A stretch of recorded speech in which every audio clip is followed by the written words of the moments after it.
በከተሞች የሚገነቡ መሰረተ ልማቶች የአካባቢውን ነዋሪዎች በኢኮኖሚና በማህበራዊ ዘርፎች ተጠቃሚ ያደርጓቸዋል። በማዕከላዊ ኢትዮጵያ ክልል በምክትል ርዕሰ መስተዳድር ማዕረግ የገጠር ልማት ክላስተር አስተባባሪና የግብርና ቢሮ ኃላፊ አቶ ኡስማን ሱሩር በከተሞች የሚገነቡ መሰረተ ልማቶች አካባቢውን ለነዋሪው ምቹ ከማድረግ አንጻር ትልቅ ፋይዳ እንዳላቸው ተናግረዋል። ለነዋሪዎች ምቹ ከተማን መፍጠር ማለት እንግዲህ አንዱ ዜጎች የተሻለ የመብራት አገልግሎት በምሽት ማግኘት የሚችሉበት የከተማ የመንገድ ዳር መብራት ነው አንዱ የመረቅነው። ሌላው ደግሞ የጋራ መጸዳጃ ቤቶች እንግዲህ ጽዱ ኢትዮጵያ ጽዱ ከተሞች ለመፍጠር በሁሉም ከተሞች የጋራ መጸዳጃ ቤቶች የሚል የክልላችን ፕሬዝዳንት ኢኒሺዬቲቭ አለ። ይሄ እንግዲህ አንዱ በርካታ ዜጎች በዚህ ስቴዲየም አለ ለብዙ ነገሮች ማዕከል ነው። እኔ መጸዳጃ የጋራ መጸዳጃ ቤት የተገነባበት ቦታ መጸዳጃ ብቻ አይደለም፣ ሻወር አገልግሎት አለው፣ ሌሎች አገልግሎቶችም አሉትና ይሄ ከተማን ከማነቃቃት ለዜጋ የተመቸ ከማድረግ አንጻር ትልቅ ፋይዳ አለው። ይሄን ግን አንድ ቦታ ብቻ መስራት ሳይሆን ቀጣይ ይሄንን ልምድ እያሰፋን በሌሎችም የከተማው አካባቢዎች በተለይ ህዝብ በዛባቸው አካባቢዎች መሰል ፕሮጀክቶች አልተጠናቀቁም እንጂ ያው ግንባታ ላይ ያሉ እነኚህ ነገሮች ያው ተጠናክረው እንዲቀጥሉ የአካባቢ ህብረተሰብ የልማቱ ባለቤት ተሳታፊ ስንል በገንዘቡ በጊዜውም በጉልበቱም ባለቤት መሆን አለበት። እንግዲህ ከተሞቻችን ጽዱ ውብና ለዛሬው ነዋሪ የተመቹ ለነገው ትውልድ ደግሞ ቅርስ ሆነው ውርስ ሆነው እንዲኖሩ ማለት ከተማ የሚገነባው ለአንድ ጀንበር አይደለም ለትውልድ ነው የሚገነባውና በዚህ ሁሉም የከተማ ነዋሪ ሁሉም አመራር ሁሉም ማያተኛ በተለይ ወጣቶች በዚህ ጉዳይ ላይ ትልቅ ተሳትፎ አላቸው። ይህን ተሳትፏቸው የበለጠ ማጠናከር ይጠበቅባቸዋል። በከተማው ተገንብተው ለምረቃ ከበቁት የመሰረተ ልማት ግንባታዎች መካከል የመጸዳጃ ቤት ግንባታው አገልግሎት ለመስጠት መዘጋጀቱ የከተማውን ንጽህና ከማስጠበቅ አንጻር ትልቅ አበርክቶ እንዳለው የዱራሜ ከተማ ከንቲባ አቶ ታረቀኝ ተስፋዬ ተናግረዋል።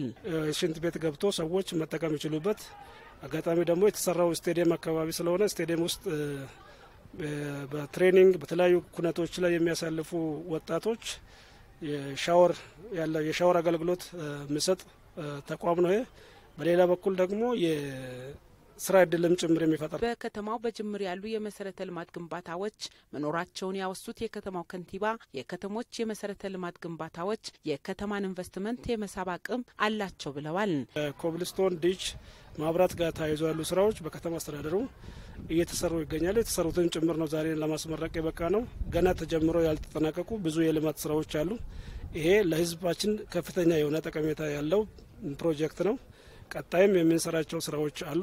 ያቀድናቸው እንደ ከተማ አስተዳደር የኮሪደር ልማትን በሚመለከት እየሰራን ያለናቸው ነገሮች አሉ። ከውሃ አንጻር እየተሰራ ያለ ነገር አለ። ከማብራት አንጻር እየተሰሩ ያሉ ስራዎች አሉ። የተለያዩ የከተማ አስተዳደሩ ላይ ለህብረተሰብ አገልግሎት የሚሰጡ ስራዎችን እየሰራን እንገኛለን። ከተማ ላይ የሚሰሩ ፕሮጀክቶች የከተማን ኢንቨስትመንት የሚስቡ ናቸው። ለማህበረሰባችን ብሎም ለወጣቶች ብዙ ስራ ዕድል የሚፈጥር ጠቀሜታ ያለው እንደሆነ ነው የምንገነዘበው። የመሰረተ ልማት ግንባታዎች የአካባቢውን ነዋሪዎች ከአደጋ ስጋት ነጻ ያደርጋቸዋል ያሉት የከምባታ ዞን ዋና አስተዳዳሪ አቶ አረጋ እሸቱ ናቸው። የመንገድ መብራቱ የከተማው ህብረተሰብ ሲንቀሳቀስ ከአደጋ ስጋት ነጻ ሆኖ እንዲንቀሳቀስ ያግዛል። በተጨማሪ ደግሞ የከተማው ውበት ነው። ይሄ ትልቅ ነገር ነው፣ እየተጠናከረ ይቀጥላል።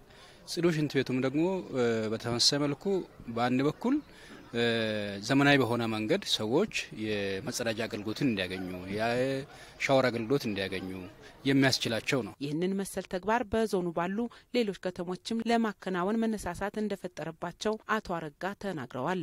ህብረተሰቡን እያሳተፍን በሚገኙ የፋይናንስ ምንጮች እየተጠቀምን ሼሽቾ ከተማ፣ ሀደሮ ከተማ፣ ዶዮ ገና፣ አንጋጫ፣ ዳምቦያ እነዚህ ተለቅ ያሉ ከተሞች ተመሳሳይ ስራዎችን በዚህ ደረጃ ከፍ ያለ እንኳን ባይሆን የሚመጥናቸውን ፕሮጀክቶች እየቀረጹ ህብረተሰቡ እዛ አካባቢ ያለው እንዲጠቀም ከዚህ ተሞክሮ ይወስዳሉ።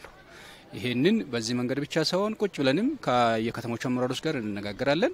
በተቻለ አቅም ለመስራት ጥረት እናደርጋለን።